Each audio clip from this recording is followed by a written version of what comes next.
Today we are going to experience the downhill thrills of the Fisher's Track.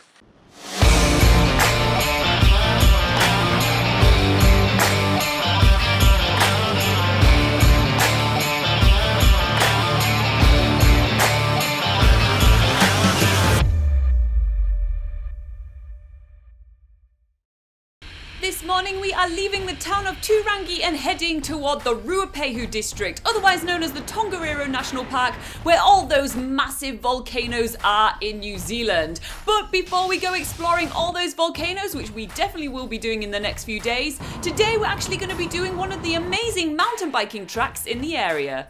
That's right, today we are hopping on the bike again. We are joining My Kiwi Adventure, which is located right in National Park, for a biking trip through the Fisher's Track. And because it's not a super well-known and well-marked track, we have been giving a really good map. The first part of the drive is on the asphalt, but then straight away we're getting about 3 kilometers all the way up.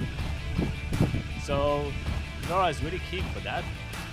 The Fisher's Track is a 17-kilometer mountain biking track which starts in National Park Village and ends pretty much in the middle of nowhere, where Richard from My Kiwi Adventure is going to pick us up later, so we're just going to be doing a one-way track.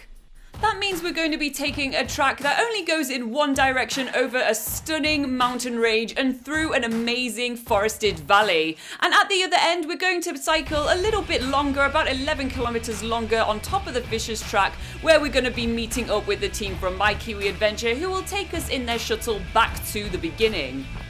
The track starts off with a bit of an ascent, which means going up. It's about 3 kilometers, but we do that actually quickly, and then after that it's all the way downhill. It's one of the easiest and funnest mountain biking trail I've ever done in New Zealand.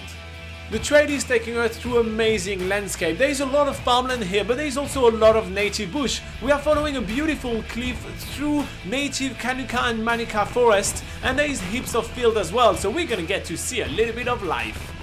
The great thing about the Fisher's Track is that it's a very easy grade too, meaning that it goes most of it downhill, actually almost all the way downhill after those first 3 kilometers, and it's very flat, meaning that there's not too many bumps around, there is not much chances that you're going to be tumbling around.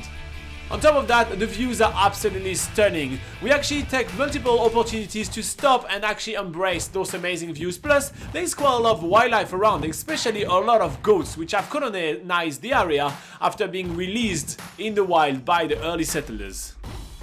Back on our bikes, this is where the best part of the Fisher's Track begins. The track goes into a single lane in an absolute wilderness area as we're making our way down the Retoruka Valley. The views are absolutely stunning, and the track itself is challenging enough to keep you on your toes, yet, as we said, it is still a grade 2, so it's not anything way too dangerous. At least that's what it's like for beginners like us. However, if you are a more advanced rider, then you're still going to find heaps of fun in the Fisher's Track. You can go as fast as you like, and there's still plenty to see and a lot of downhill thrills.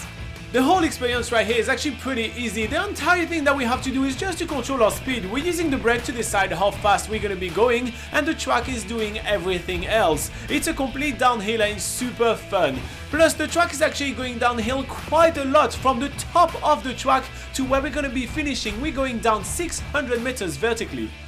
The bikes that were provided by My Kiwi Adventures were really good. Super suspensions, or at least, I don't know, full suspension, something like that. And the brakes were actually working really well. They're actually disc brakes, which makes sure that we can stop when we want. Plus, on top of that, the tires were actually quite wide, making sure that even if there were a few muddy sections, there was no way we got stranded in those.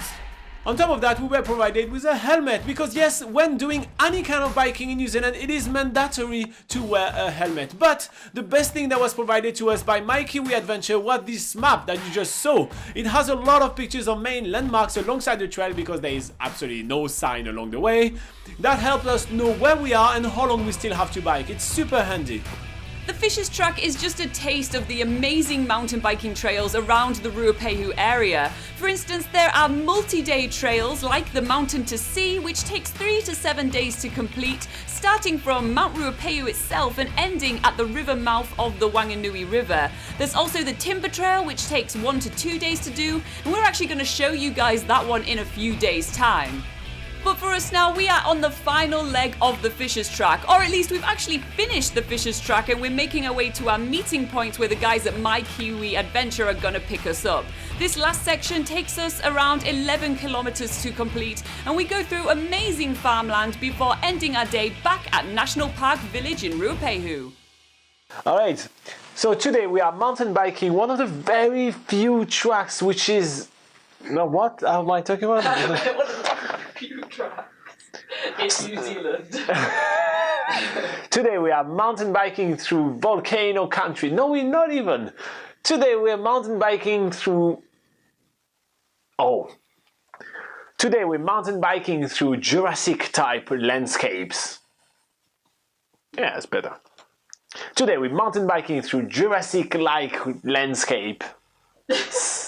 Fuck. Today we're mountain biking through Jurassic type landscapes. What is wrong with you over there? You complaining, Miller? I'm not complaining, I'm laughing at your face. Nah.